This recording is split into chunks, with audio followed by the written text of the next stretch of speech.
When most people think of ice road trucking, they picture a semi slowly driving across a frozen lake, hoping the ice holds. And yes, that does happen in Alaska. Trucks on the North Slope do cross frozen lakes and rivers, but that's actually only a small part of what Alaska's ice road system really is. Every winter on Alaska's North Slope, crews pump water from frozen lakes and spread it across the tundra to literally build roads out of ice. And it takes a lot of water, around 1 million gallons for just 1 mile. Thousands of truckloads can use these roads through the winter, and then once spring hits, the whole thing melts away.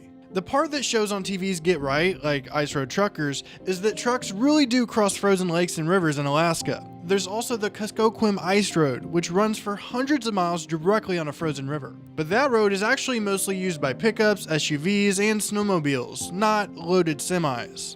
The surprising part is that most of Alaska's industrial ice roads aren't actually on lakes at all. They're built over frozen tundra. So you may be asking, if they're on land, why are they still called ice roads? Well, because the road itself is made of ice. Crews take water from nearby lakes and spread it over the frozen ground layer by layer until it forms a thick surface that trucks can actually drive on. In a busy season, the North Slope can have around 140 miles of these roads, plus more than 160 acres of ice pads for equipment and drilling. And at roughly 1 million gallons of water per mile, it takes an enormous amount of water to build them. So, why go through all that work for a road that's just going to melt a few months later? Well, huge part of Alaska's North Slope don't have permanent roads at all. Some oil developments were actually designed to stay that way to avoid damaging the tundra and the permafrost underneath it. In the summer, heavy equipment can tear up the ground. But once winter hits and everything freezes solid, crews can build a temporary ice road on top and move massive loads through areas that otherwise would be off limits. And then, when spring comes, the road disappears. And it's important to know that these trucks aren't just carrying normal supplies. The Alpine field alone gets more than 1,500 truckloads in a single winter, including things like drill rigs, pipeline sections, cranes, chemicals, and even huge prefabricated modules. At the Willow project, some of these modules were built all the way down in Texas before eventually being hauled across Alaska's gravel and ice roads. And just for Willow's construction, they're also moving around 20,000 truckloads of gravel. And that's also why they can't just fly everything in compared to paying all this money to build ice roads. Air travel is a huge part of life in rural Alaska, but some of this equipment is simply too big or too heavy to move by plane. And even when it can be flown in, moving this much material through the air gets expensive fast.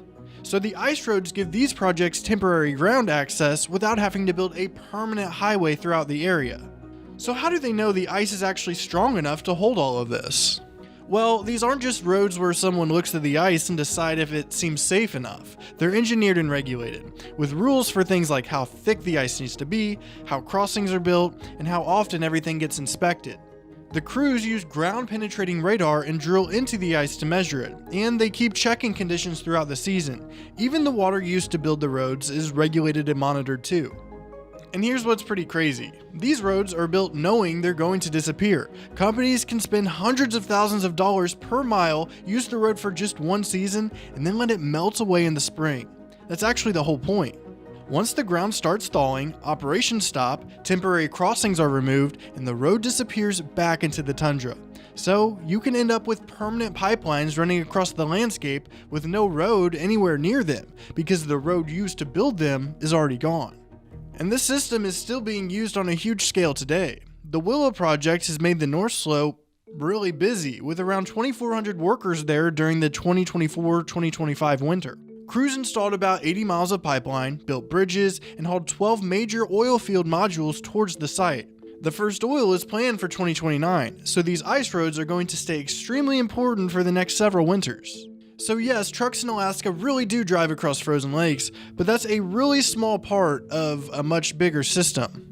So in short, every winter Alaska builds temporary roads out of ice, uses them to move thousands of truckloads into the remote areas, and then lets those roads melt away once spring arrives. And with projects like Willow still being built out, these temporary highways are going to keep coming back every winter for years. If you want to see more interesting places, machines, and projects like this, subscribe to the channel. I'm Tristan, thanks for watching, and I'll see you in the next one.